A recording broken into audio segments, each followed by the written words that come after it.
Hello guys! For today's vlog, magluluto tayo ng adobong atay at balon-balunan ng manok. Ito po yung ating sangkap. Mayroon po tayong laurel, pamintang buo, bawang at sibuyas. At mayroon po tayo ditong talong at sili. Ayan, antayin nyo po at magluluto na po tayo ng masarap na pananghalian. Ilalaga po muna natin ang ating balon-balunan. Ayan po yung ating balon-balunan kasi matigas yan. So, palalambutin po muna natin. Lalagyan na natin ng sangkap. Ayan. Then, lalagyan natin ng pamintang durog. Ayan, guys. Then, lalagyan natin ng oyster sauce. Pampasarap sa ating adobong atay at balon-balunan. At syempre po, lalagyan din natin ng soy sauce. Hindi po mawawala ang ating soy sauce. Ayan. Then, ilalaga po muna natin hanggang lumambot ang balon-balunan. Ayan. Ngayon, lagyan na po natin ng isang mangkok na tubig. Ayan. Para malambot talaga yung ating balon-balunan. At syempre po, saka natin yan igigisa with atay. So, ayan. Guys, antay lang po tayo at palalambutin po natin ang balon-balunan. Habang pinapalambot natin ang balon-balunan, ngayon, ipiprito po natin ang talong. Half cook lang yung talong, guys. Huwag natin talagang lulutuin. Kailangan half cook lang guys ang talong. Wag po talaga yung prito na talong. Ayan, gagawin natin. Ayan, saglit lang po yan. Ayan. Then, tatanggalin na po natin sa mantika.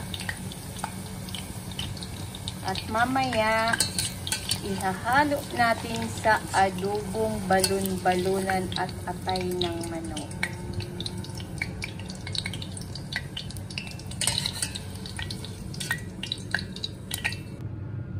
Ngayon, magigisa na ulit tayo ng sibuyas at bawang para sa ating adobong balon-balunan at atay ng manok.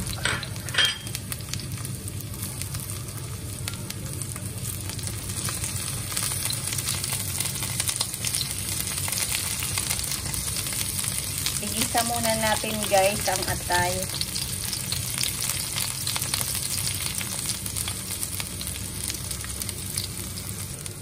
Ayan, brown na ang ating sibuyas at bawang. So, ilalagay na po natin ang atay ng manok.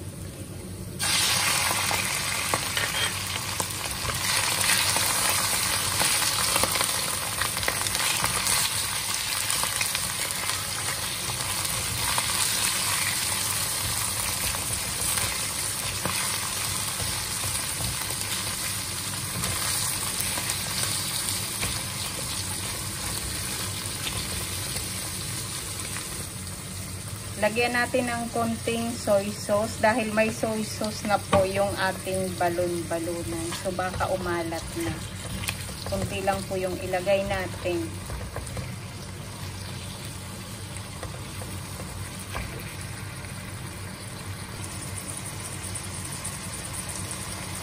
Ngayon, ilagay na natin ang pinalambot na balon-balunan. Para maigisa din.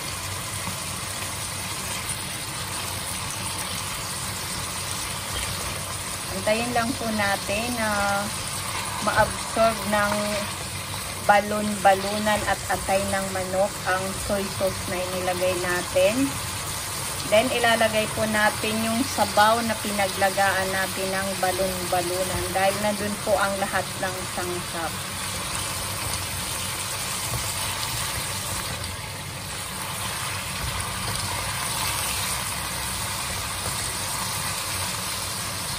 Nagmamantika. Ngayon, ilagay naman natin yung pinaglagaan natin ng balon-balunan. Ayan. Antayin po natin na medyo matuyo ang sabaw ng ating adobong balon-balunan at atay ng manok. yung laurel na iwan, guys. Next, ilagay na natin ang prinitong talong. Half cook na prito. Ayan, guys.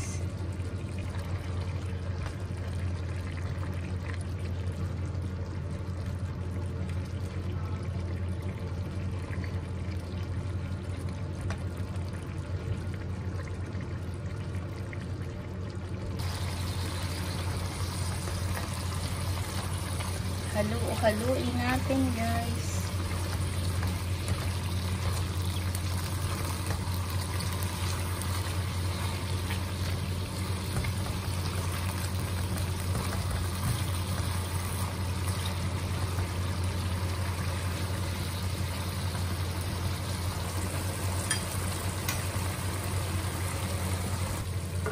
Lagyan na po natin ng suka. Ayan, suka na may sili para medyo maanghang, guys. Ayan. Then kapag nilagyan po natin ng suka, wag po muna natin hahaluin. Wait lang po natin na kumulo mga 3 minutes bago po natin haluin ulit ang ating adobong atay at balon-balunan. Tikman na natin ang ating adobong atay at balon-balunan. Ayan po, luto na at ang sarap na po ng ating atay at balon-balunan. After 3 minutes, ayan, haluin po ulit natin.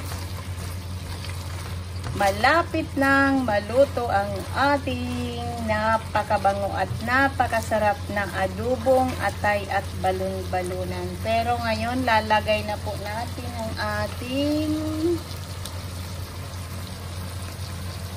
ilalagay na po natin ang itlog ng pugo at sili.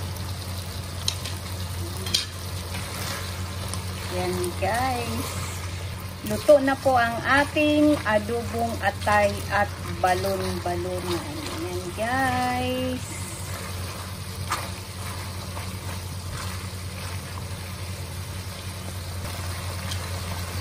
Lagyan na po natin ng spring onion. Ayan po, luto na ang ating adobong atay at balon-balunan. At syempre po, kung nagustuhan nyo ang aking recipe ngayong araw at bago pa lang po kayo sa aking YouTube channel, please don't forget to subscribe, like, and share po. Thank you! Yan, ayan guys, mantika. Nagmamantika po ang ating atay at balon-balunan.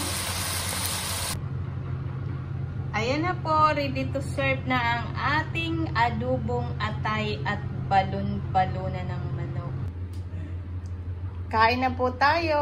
Ayan na po yung ating adobong atay at balon-balunan. At syempre po, mayroon po tayo ditong Coca-Cola. Ayan. Para masarap po ang ating pananghalian. Ayan, kain po tayo. Kain po. Magkakamayan lang po tayo. Ayan, talong guys, talong.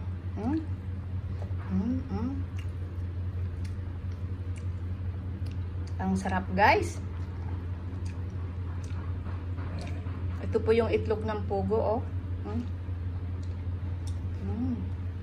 Yummy.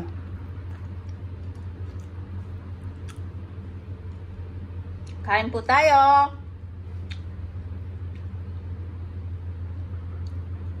Balon-balunan. So yummy.